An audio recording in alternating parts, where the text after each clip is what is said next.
ఏమంటారు ఏంటి అసలు ఇదంతా కూడా కక్షపూరితమేనా? ఇదంతా కక్షపూరితం. అందరూ కూడా అద్భుతమైనటువంటి అధికారులు ఈరోజు లోపలికి వెళ్తున్నారంటే కేవలం చంద్రబాబు నాయుడు లేకపోతే ఇటీవల అధికారంలోకి వచ్చినటువంటి రేవంత్ రెడ్డి అక్కడ అంటే తెలంగాణలో చూస్తే సో వీళ్ళ కక్షపూరితంగానే ఇలా చేస్తున్నారే తప్ప వాళ్ళంతా కూడా అద్భుతమైనటువంటి అధికారులు అనేటువంటి ఒక చర్చ నడుస్తుంది ఇప్పుడు ప్రస్తుతం మన చర్చలోనే. మీరేమంటారు దీని మీద మనం మాట్లాడాలంటే వాస్తవంగా మాట్లాడాలంటే ఏ ప్రభుత్వం వచ్చినా కక్షపూరిత చర్యలే ఉంటాయండి.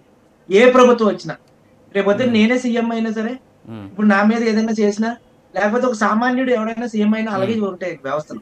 అది పూర్తిగా ఒక డిఎన్ఏ లాగా ప్రజల్లో ఉండిపోయిందండి సమాజంలో. నేను ఒకటే చెప్తానండి ప్రైమ్ 9 ఛానల్ ద్వారా, రాజకీయ వ్యవస్థలు ఎప్పుడు కూడా పోలీసులను గాని అధికారులు గాని ఇబ్బంది పెట్టొద్దని నేను చెప్తున్నాను.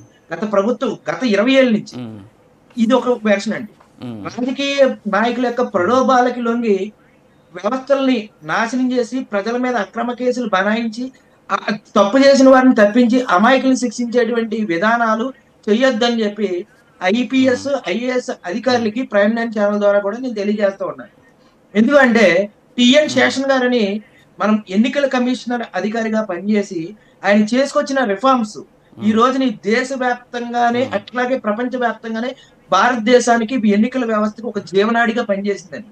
అటువంటి అధికారులు ఉన్నటువంటి వ్యవస్థల్లో ఉన్నటువంటి మన దేశం ఈ రోజుని అంత బలంగా ముద్ర వేసుకున్నటువంటి టిఎన్ శేషన్ గారు అటువంటి అధికారులు ఎంతో మంది అండి. ఇప్పుడు మీకు ఎగ్జాంపుల్ చెప్తానండి. మీరు నారాయణ రాజు అని చెప్పి ఒక కర్ణాటక ఒక ఐఏఎస్ ఆఫీసర్ కరప్షన్ మీద చాలా బాగా పనిచేస్తే తన ఇద్దరు పిల్లలనండి లారీతోటి గుర్తించి చంపేశారండి. మీకు తెలుసండి. మరి ఇటువంటి జరిగినప్పుడు ఇంకో ఐపీఎస్ ఐఏఎస్ అధికారి రాజకీయ నాయకులకి చెప్పించేయకుండా ఎదురు వెళ్తే వాళ్ళ జీవితాలు ఏమవుతాయి అనేది మీరు అర్థం చేసుకోండి. ఏంటంటే వాళ్ళ కుటుంబాలకు భద్రత లేదు, వాళ్ళకి భద్రత లేదు. రిటైర్ అయిపోయిన తర్వాత కూడా వాళ్ళు ప్రశాంతంగా ఉండనివ్వరండి. మరి ఈ భయం వల్ల వాళ్ళు పోస్టింగ్ ఏం వదిలేస్తే వేరే పని ఏది చేయలేరు. అలాగని పోస్టింగ్ చేస్తే వాళ్ళు చెప్పింది ఖచ్చితంగా చెయ్యాలి. ఈ వ్యవస్థల్లో ఉండిపోయారండి. దీనివల్ల మనకి ఐఏఎస్లు ఐపీఎస్ అధికారులు ప్రజలకి మంచి చేయాలి అనే మర్చిపోయారండి. ఎప్పుడో మర్చిపోయారు.